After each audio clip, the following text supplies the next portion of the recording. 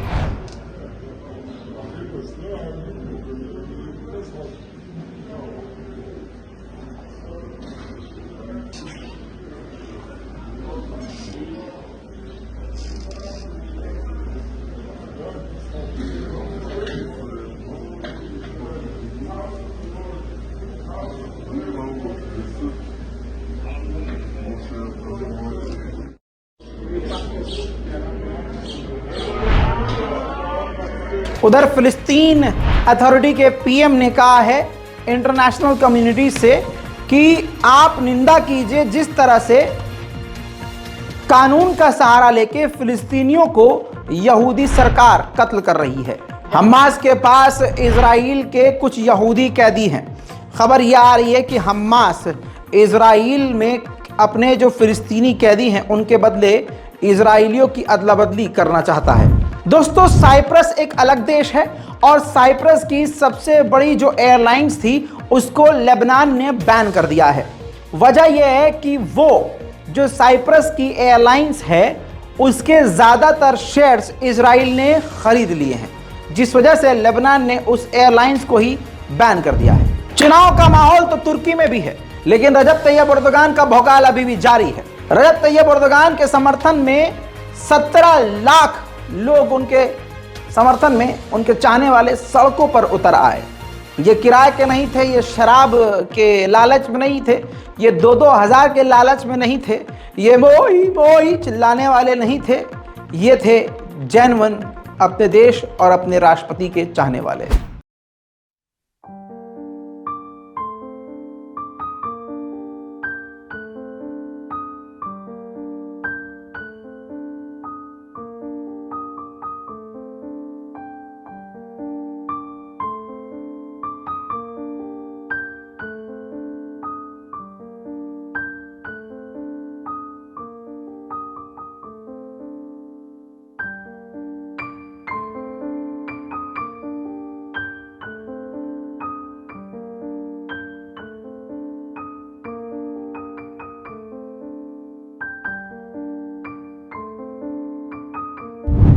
उधर तुर्की ने अमेरिका के मुंह पर जोरदार तमाचा जड़ते हुए कहा है कि हमें नहीं चाहिए F-16 विमान, अपना F-16 विमान अपने पास रखो, हम अपना खुद विमान बना लेंगे। हमने जो आपको F-16 और F-35 के लिए पैसा दिया था वो हमें रकम वापस कर दो।